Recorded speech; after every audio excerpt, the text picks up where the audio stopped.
At 6 a.m. in an affluent suburban neighborhood of Boston, Melissa Wilson was preparing milk for her 3-month-old son Luke in her pristine white house. The morning sun gently illuminated her brand-new kitchen counter. "Good morning, Angel." When she planted a soft kiss on Luke's cheek as he awakened in his crib, the baby responded with a bright smile. His tiny hand reached out, gently grasping her hair. This happiness, unimaginable before giving birth, had become her daily reality. It had been a week since she returned to work from maternity leave. Though balancing work and childcare was more challenging than expected, his innocent smile saved her every day. Her husband Jacob was an investment banker working in the financial district. On the surface, they appeared to be living an ideal married life. "Hey Luke, has Daddy been taking good care of us lately?" The baby only answered with sparkling eyes to his mother's question. The doorbell rang. Kate, the babysitter, had arrived. She was mild-mannered and a reliable presence with extensive childcare experience. After raising 3 children of her own, she had built a reputation as a trustworthy babysitter through word of mouth. "I fed him at 6:30 this morning. The next feeding should be around 10. Also, he's been seeming a bit itchy lately." "Don't worry, Melissa. Leave him to me. You focus on work. I'll take good care of Luke." Encouraged by Kate's words, Melissa began preparing for her hospital shift. While changing into her white coat in front of the mirror, she noticed missed calls from her mother-in-law Patricia from late last night, 3 calls that she'd missed as she was already asleep. "I should call her back later." During morning outpatient hours at Boston General Hospital's pediatric department, Melissa found herself smiling naturally while examining a 3-year-old boy. "His fever has gone down. But let's keep watching him at home for a bit longer. If you're worried about anything, please don't hesitate to contact me." Her experience as a mother had made her a more empathetic doctor. She could now understand the anxieties and concerns of patients' mothers more deeply than before. "How are you managing with both childcare and work?" Her colleague Sarah approached her in the examination room. She was a veteran doctor with over 20 years of experience and a good confidant for Melissa. "Well, it's fulfilling in a way. My husband..." Melissa's voice trailed off. Recently, something seemed off about her husband Jacob. He said he was coming home late due to a new project, but there was an unsettling atmosphere about him. He had become inseparable from his cell phone, and his sudden outings on weekends had increased. "Is something wrong?" "No, it's probably nothing. He's just been busy lately." Looking at the photos Kate had sent during her lunch break, Melissa thought about her mother-in-law. Patricia used to visit once a week, but her visits had become less frequent over the past month. When they talked on the phone, she seemed to be hiding something. "I'm not feeling well," or "I'm busy now, maybe next time." She appeared to be avoiding visits with such vague excuses. As a former high school teacher, Patricia was meticulous and well-organized. This unnatural behavior was clearly unlike her usual self. Melissa let out a deep sigh as she headed to her afternoon examinations. This should have been the happiest time in her life. Yet she couldn't shake off her anxiety. On Friday afternoon in the pediatric department of Boston General Hospital, Melissa was working on electronic medical records. Having finally finished a string of morning examinations, she was now caught up in documentation. Outside the window, she could hear the energetic voices of children enjoying the spring weather. "Kate? How's Luke doing?" Melissa called the babysitter during her break. "No need to worry. He woke up from his nap and drank his milk well. He's contentedly sitting on my lap now." The photo she received showed Luke smiling happily. Just as her heart was warming at his adorable expression, her phone rang again. Seeing the name displayed on the screen, Melissa hesitated slightly. It was her mother-in-law. Though her recent unnatural behavior had been concerning, calls during work hours were unusual. After a moment's hesitation, Melissa answered the phone. "Hello, is something wrong?" "Melissa, you." It wasn't her usual composed tone. Instead, it was almost accusatory, mixed with anxiety and irritation. "When are you going to pick up the baby?" "I've been taking care of him for a month now." Melissa thought she must have misheard the sudden statement. "What do you mean?" "Jacob's child. Come get him soon. I can't keep taking care of him forever." Her mother-in-law's voice grew increasingly agitated. Various thoughts swirled in Melissa's mind. She couldn't understand what her mother-in-law was talking about. "Patricia, what do you mean?" "Luke is with Kate right now." She checked her phone screen again, seeing the smiling photo of her son sent just minutes ago. "Who are you talking about?" There was a moment of silence on the other end. "Why are you pretending not to know?" Her mother-in-law's voice was trembling. "Jacob's child. A newborn baby boy. He's your child, isn't he?" A chill ran through Melissa's entire body. She sensed something terrible was happening. At that moment, she spoke as calmly as possible, but with a clear tone. "My child is sleeping at home right now. I just received photos from Kate. What exactly is going on?" "But..." Her mother-in-law's voice cracked. "Jacob said..." She stopped mid-sentence. Indeed, Melissa could hear a baby crying in the background. Clearly the thin cry of a newborn. Melissa's spine froze. "Patricia, whose baby is there?" "He is." As her confused mother-in-law spoke, another baby's cry overlapped. That cry was unmistakably that of a newborn. "I'm calling the police." Melissa's voice was surprisingly calm, even to herself. Her experience handling emergencies as a doctor was supporting her through this surreal situation. Melissa hung up without waiting for her mother-in-law's response. Her hands were shaking. She leaned back in her examination room chair and took a deep breath. Various possibilities raced through her mind. Her husband's recent behavior changes. Her mother-in-law's unnatural attitude. And now, the baby crying at her mother-in-law's house. There must be a connection between everything. However, the truth might be beyond imagination. Dr. Wilson, the next patient. Brought back to reality by the nurse's voice, Melissa stood up. "I'm sorry, but a family emergency has come up. Could you please reschedule the remaining appointments?" As she took off her white coat, Melissa had decided her next actions. First, report to the police, then head to her mother-in-law's house. And contact her husband Jacob.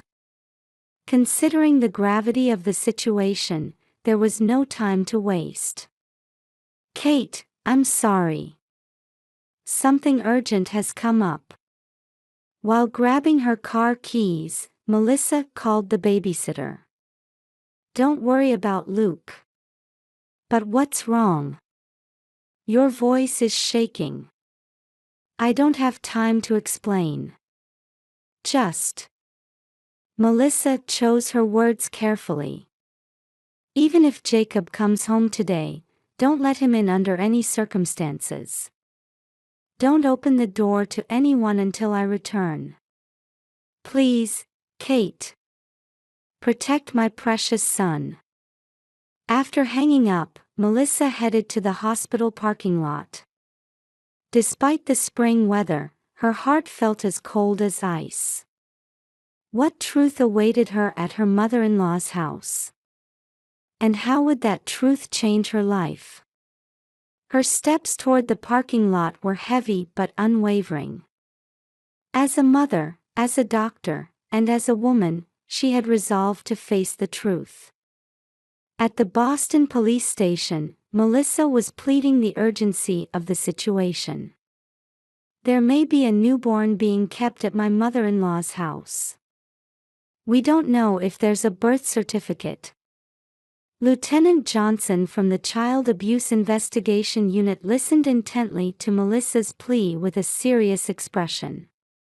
An hour ago when I spoke with her on the phone, I clearly heard a newborn crying. My mother-in-law said it was my husband's child, but that's absolutely impossible. Mrs. Wilson, please calm down. Let's go through this step by step. Melissa took a deep breath and began explaining the circumstances, her husband's unusual behavior, her mother-in-law's change in attitude, and the shocking phone conversation. As she spoke, her voice began to tremble. I have a 3-month-old son. He's at home with the babysitter right now. But at my mother-in-law's house. Lieutenant Johnson stood up and gave instructions to his colleagues. Contact Child Protective Services. And verify the address for Patricia Wilson's residence. 127 Maplewood Avenue in the Brookline District. Melissa answered immediately. It was a well-known upscale residential area. Please let me come along. I'm a pediatrician. If medical care is needed, I can respond immediately. Seeing Melissa's determined expression, the lieutenant gave a brief nod. 2 patrol cars and a Child Protective Services vehicle arrived at Patricia Wilson's house. Melissa parked her car a short distance away. Her hands were shaking. Her mother-in-law was far from her usual composed self. This is a search warrant. We need to check inside for the baby's safety. Wait. This is a misunderstanding. I haven't. Just then, a baby's cry was heard from inside the house. The officers quickly entered, with Melissa following behind. The moment she entered the living room, her eyes fell on a white crib. There lay a clearly newborn baby boy. A Child Protective Services social worker immediately began checking the baby's condition. Driven by her medical instincts, Melissa rushed to the baby. He appears to be about 2 weeks old. Weight is within normal range.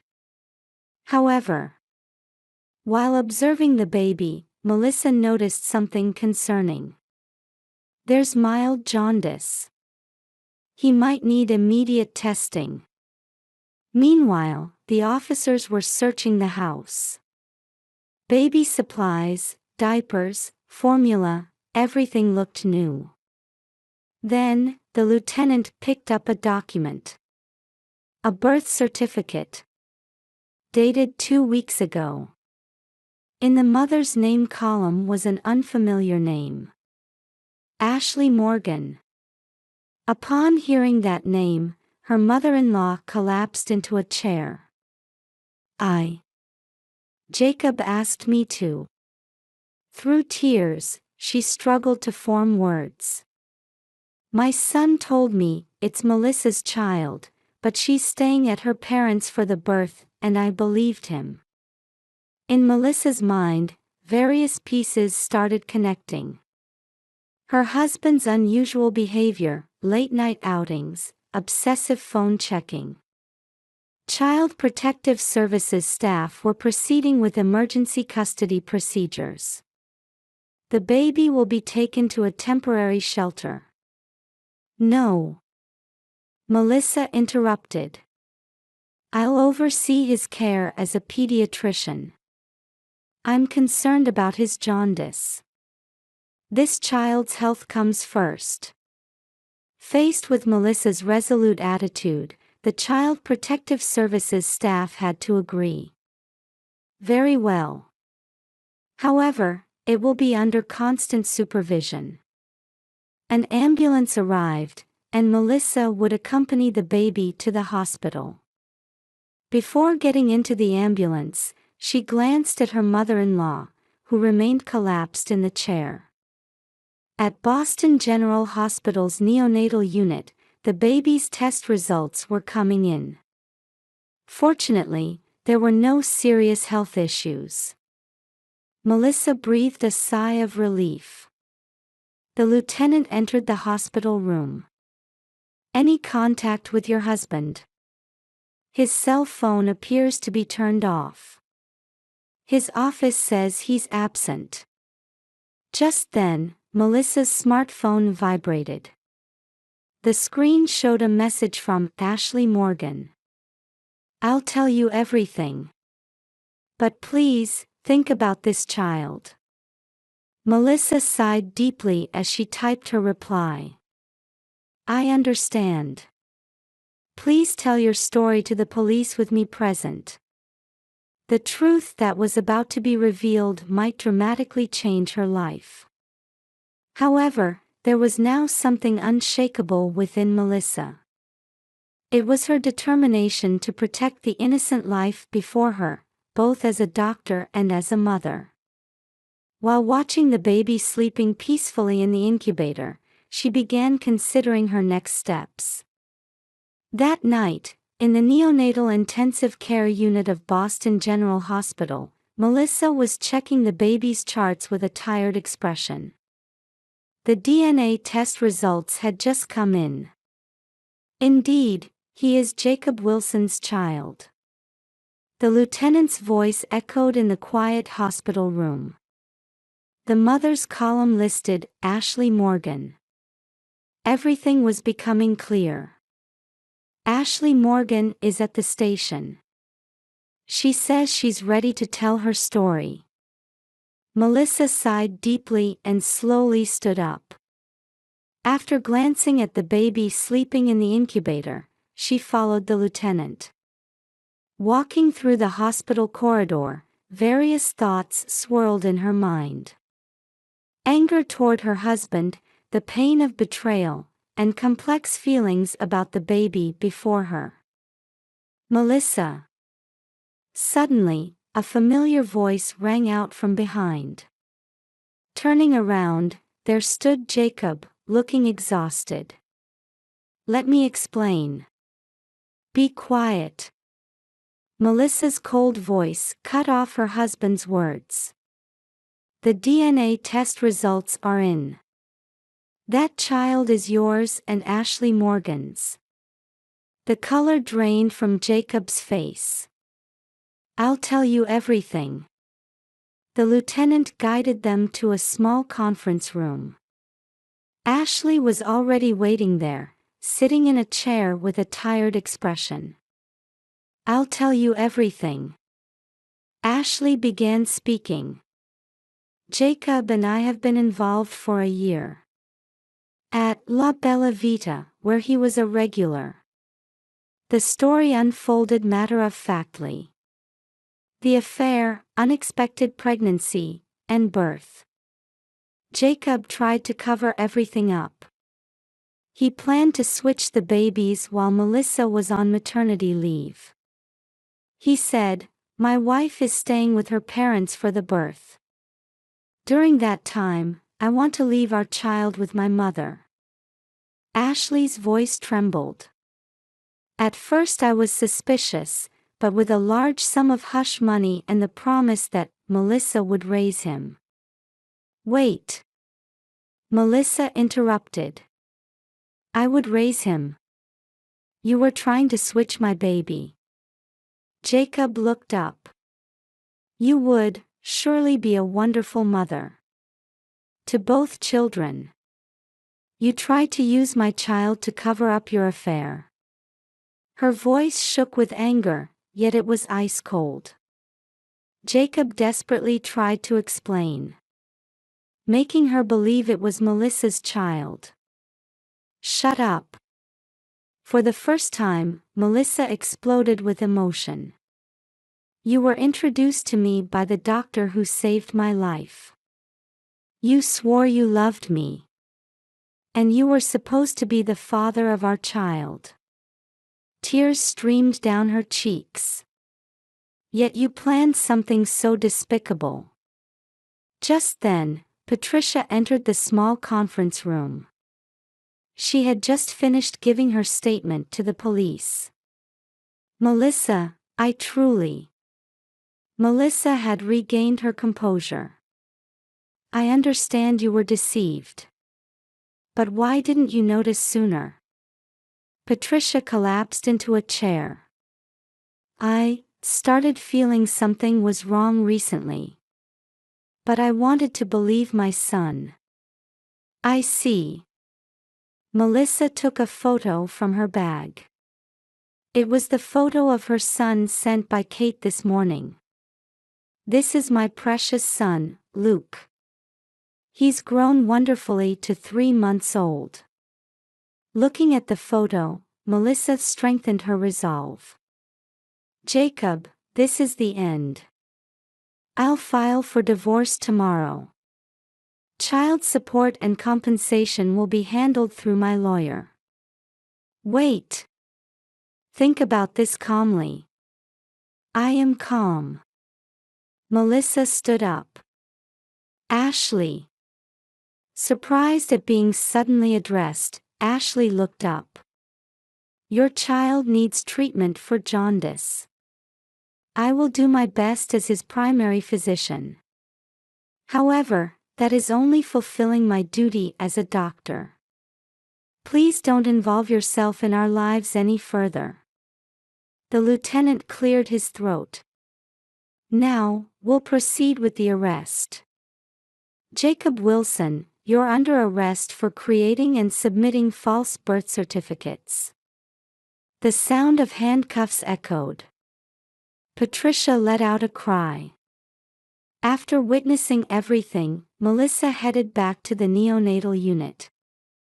A new life would begin tomorrow.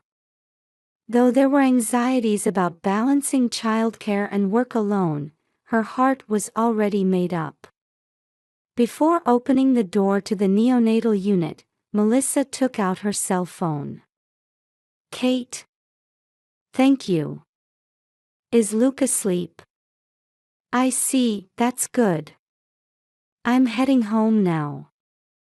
Let's start preparing for our new life tomorrow." In a quiet residential area of suburban Boston, Melissa was preparing breakfast for her 9-month-old son Luke in their newly purchased townhouse. "Here you go, sweetheart. Today we have pumpkin puree." Luke sat in his high chair, watching his mother with expectant eyes. Melissa couldn't help but smile as his tiny hands skillfully gripped the spoon, trying to feed himself. 6 months had passed since the divorce. Life as a single mother wasn't easy, but daily small discoveries and joys were healing her heart. "Dr. Wilson, here are the charts for this afternoon's appointments." At the hospital, she had been promoted to Deputy Chief of Pediatrics. Though balancing childcare and work was challenging, she was living a fulfilling life thanks to the support of understanding colleagues. Thank you. Oh, that reminds me. Melissa asked the receptionist nurse. Did we schedule Ashley's son's vaccination appointment? Yes, it's next Tuesday. Since the incident, she had continued as the primary physician for Ashley Morgan's son. Though hesitant at first, she chose to face this innocent life as a doctor. Ashley, too, was desperately raising her son as a single mother. The restaurant La Bella Vita surprisingly remained in business. In fact, the incident had made it a topic in local media, turning it into a popular spot where reservations were hard to get.